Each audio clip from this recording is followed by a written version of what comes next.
tentunya juga kehadiran dari DPR sangat apresiasi. Dan di mana melalui momen ini kami selaku regulator akan menyampaikan suatu langkah strategis dalam bentuk kebijakan yang merupakan respons atas volatilitas dan juga penurunan indeks harga saham gabungan.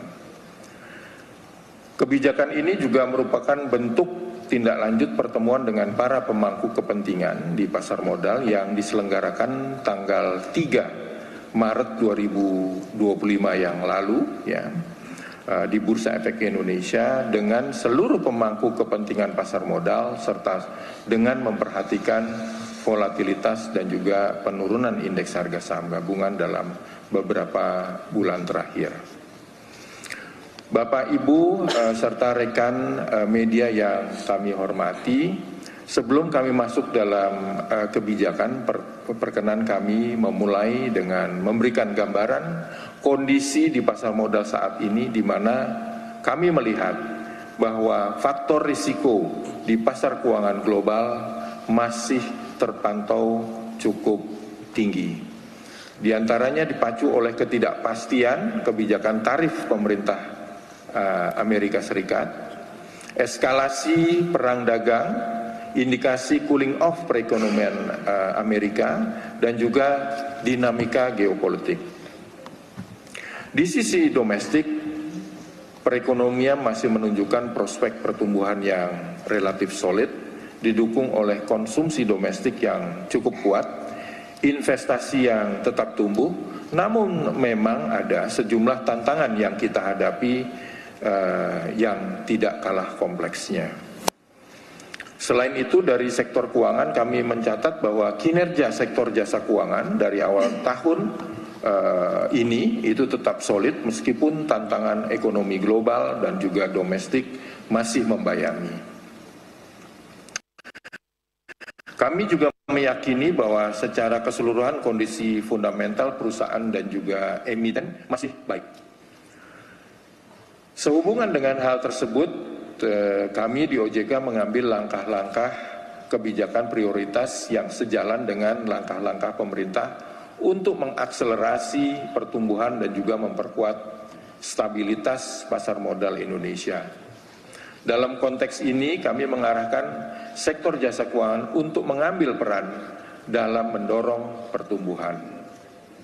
Kami terus melakukan assessment bersama dengan SRO dan juga berkoordinasi dengan pelaku pasar untuk menyiapkan berbagai langkah strategis dalam rangka menghadapi tantangan saat ini, ya, sebagai bentuk mitigasi terhadap kondisi pasar yang berfluktuatif dan juga di mana OJK pada kondisi tersebut mengimplementasikan berbagai kebijakan dalam rangka menjaga stabilitas dengan memberikan perlindungan dan juga ruang bagi investor untuk pengambilan keputusan.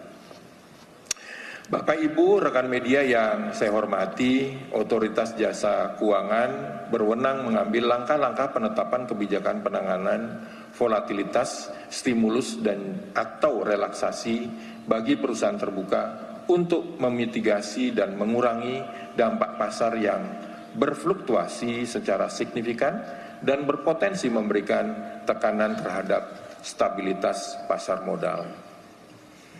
Dasar utama penerapan kebijakan tersebut diantaranya adalah POJK 13 tahun 2023 tentang kebijakan dalam menjaga kinerja dan juga stabilitas pasar modal pada kondisi pasar yang berfluktuasi secara signifikan. Sebagaimana kita ketahui, perdagangan saham di Bursa Efek Indonesia sejak September 2024 mengalami tren penurunan yang signifikan dengan indikasi penurunan indeks harga saham gabungan sebesar 1.682 poin atau minus 21,28%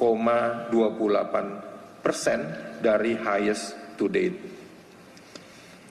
Dengan memperhatikan hal-hal tersebut, Otoritas Jasa Keuangan menetapkan kondisi lain sebagaimana dimaksud dalam pasal 2 huruf G POJK nomor 13 2023 sebagai kondisi pasar yang berfluktuasi secara signifikan.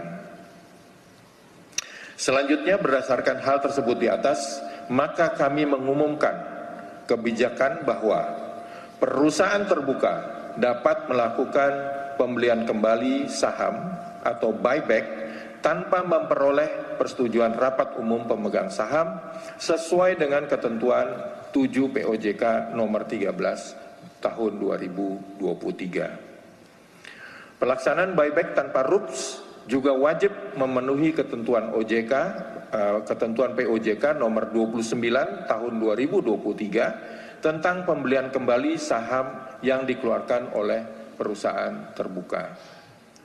Penetapan kondisi pasar yang berfluktuasi secara signifikan yang menjadi dasar pelaksanaan buyback tanpa RUPS tersebut berlaku sampai 6 bulan setelah tanggal surat dikeluarkan oleh OJK, yaitu 18 Maret 2025. Bapak, Ibu, serta rekan media yang saya hormati, dengan kebijakan relaksasi buyback tanpa RUPS, kami berharap dapat memberikan sinyal yang positif bahwa perusahaan memiliki fundamental yang baik dan memberikan market confidence kepada investor, serta memberikan fleksibilitas bagi perusahaan terbuka dalam melakukan aksi korporasi untuk mengurangi tekanan harga saham.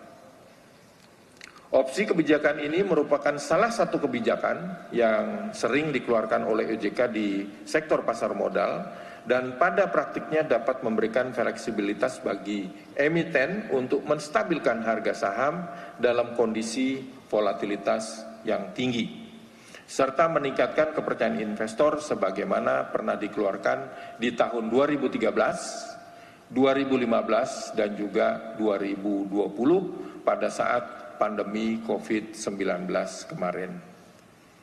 Kami memahami bahwa kondisi pasar saat ini penuh tantangan.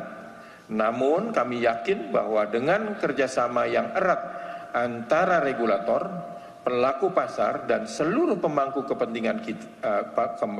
kepentingan, kita dapat melewati fase ini dengan baik. Kami sebagai regulator juga akan terus melakukan monitoring dan evaluasi secara berkala, serta memastikan seluruh langkah kebijakan yang dilaksanakan secara transparan dan dapat menjaga keseimbangan di pasar terhadap pelaksanaan kebijakan buyback tanpa RUPS. Kami akan terus mengawasi implementasi kebijakan ini dan terbuka terhadap masukan dari berbagai pemangku kepentingan untuk memastikan bahwa manfaat dapat dirasakan oleh seluruh pelaku pasar. Bapak, Ibu, serta rekan-rekan media yang saya hormati, melalui forum ini kami juga menegaskan komitmen kami untuk terus menciptakan ekosistem keuangan yang adil, transparan, dan juga efisien bagi semua pihak. Dengan langkah ini kami berharap kepercayaan terhadap pasar modal Indonesia semakin kuat dan daya saing kita di tingkat global semakin meningkat.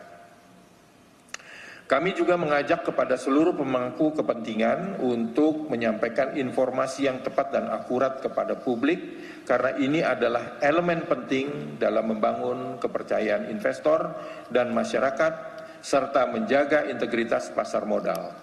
Kami juga menghimbau kepada seluruh investor untuk memperhatikan dan mempertimbangkan dengan baik keputusan investasinya. Sebagai penutup, kita semua ingin pasar modal yang tumbuh dan berkembang.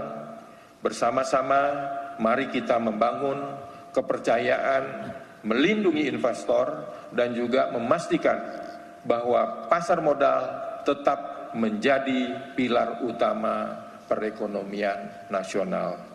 Demikian